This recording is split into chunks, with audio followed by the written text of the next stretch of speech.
வித்யாவின் கொலை வழக்கு குற்றவாளி தூக்கிட்டு தற்கொலை. மரண தண்டனை விதிக்கப்பட்ட பூபாலசிங்கம் ஜெயக்குமார் நடந்தது என்ன? மர்மத்தை துளக்க நாங்கள் தயார்.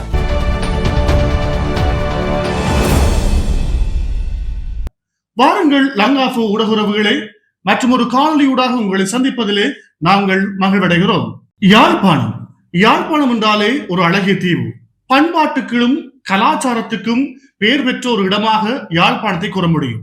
யாழ்ப்பாணத்தினுடைய பூங்குடுதீவு ஒரு காலத்தில் பனை வடலிகளாலும் இயற்கை வளங்களாலும் சூழப்பட்ட ஒரு தீவுகள். பல தீவு கூட்டங்கள் இருந்தாலும் இந்த பூங்குடுதீவு, நயினாதீவு என்ற பல தீவுகள் உள்ளடங்கிய தீவுகளிலே பல்வேறு மக்கள் தமது பண்பாட்டோடும் இயல்பான வாழ்க்கையோடும் வாழ்ந்து வந்தார்கள். இந்த இயல்பு வாழ்க்கையிலே பூங்குடுதீவில் மிகப்பெரிய ஒரு மர்மம் நிகழ்ந்திருந்தது. குறிப்பாக 2015 ஆண்டு மே மாதம் 15ஆம் தேதி உலகமே எதிர்பாராத ஒரு சம்பவம் நிகழ்ந்திருந்தது. உங்களுக்கு தெரியும், சுவிஸ்குமார் என்கிற பெயர் இதற்கு பின்னால் தான் அனைத்து இடங்களிலுமே பேசுபொருளாக காணப்பட்டது. சிவலோநாதன் வித்யா, இவருக்கு அந்த நேரத்திலே 2015ஆம் ஆண்டில் இவருக்கு 18 வயது நிரம்பிய அந்த பாடசாலை மாணவி பாடசாலை கல்வியை முடித்துக் கொண்டு வீடு திரும்புகின்ற பொழுது 7 பேர் கொண்ட ஒரு கும்பலால் கூட்டு பாலியல் வன்கொடுமை செய்யப்பட்டிருந்தார். உண்மையாகவே இந்த சுவிஸ்குமார் என்கின்ற நபர் சுவிஸிலிருந்து வந்திருந்தவர். அவருடைய இயற்பெயர் மகாலிங்கம் சசிகுமார்.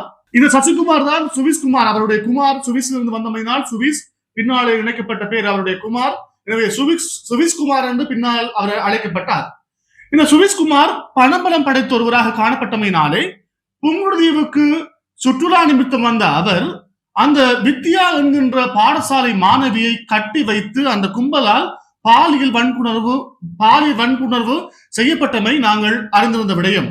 இதனை உடனடியாக போலீஸ் திணைக்களம் தலையிட்டு குற்றவாளிகள் 7 பேரையும் கைது செய்து நீதிமன்றத்திலே அடைத்தார்கள். இது இலங்கையை உலுக்கிய ஒரு மிகப்பெரிய பயங்கர விடயமாக பார்க்கப்பட்டது. அனைவரும் கலைத்தார்கள். பல மீடியாக்களை தொடர்பாக கலைத்தார்கள்.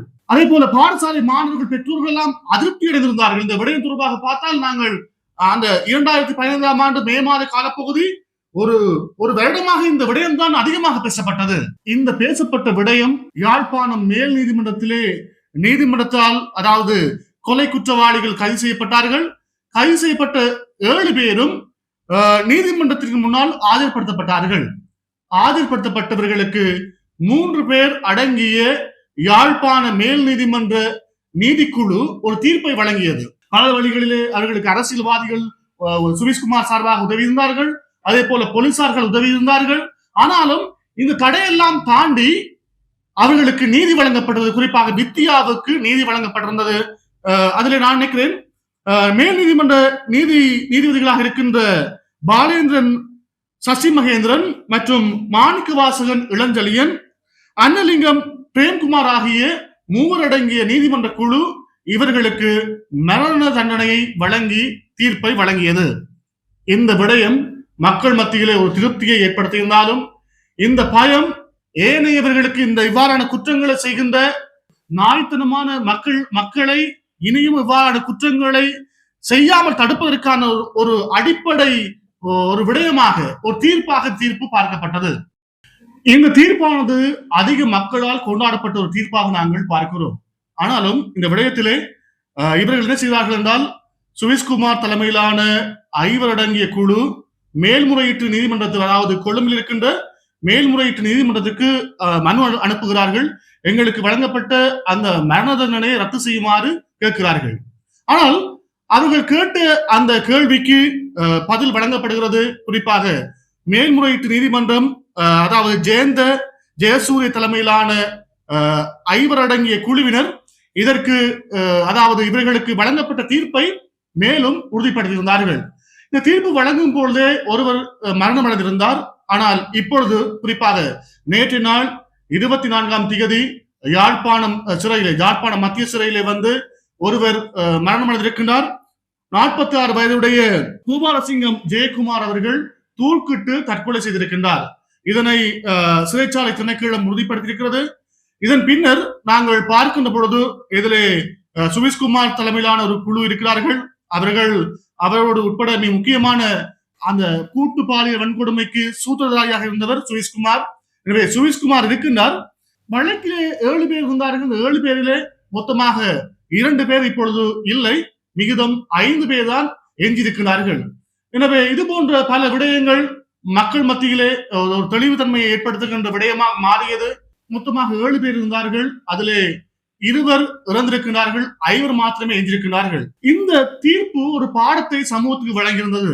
நீங்கள் குற்றம் செய்தால் தண்டிக்கப்படுவீர்கள், அதே போல தண்டனை பெறாமல் இருப்பதற்கு நீங்கள் குற்றங்களை தவிருங்கள். இந்த சமூகத்திலே அதிகமாக குற்றச்செயல்கள் இடம்பெறுவதற்கு அறிவின்மை ஒரு காரணமாக இருந்தாலும் கூட ஒரு சமூக ரீதியாக நாங்கள் பார்க்கிற பொழுது எங்களோடு பழகுகின்றவர்கள் ஒரு சகோதரர்களாக, ஒரு தங்கையாக, அல்லாவிட்டால் ஒரு உறவாக நாங்கள் பார்ப்பதை தவிர்க்கிறோம். எங்களுடைய பார்வை இந்த போதை பொருட்களாலே மாற்றமடைந்து செல்கிறது. இந்த மாறுதல்கள் என்பது சமூகத்துக்கு ஒரு மிகப்பெரிய சீரழிவை ஏற்படுத்துகின்ற விடயமாக மாறும்.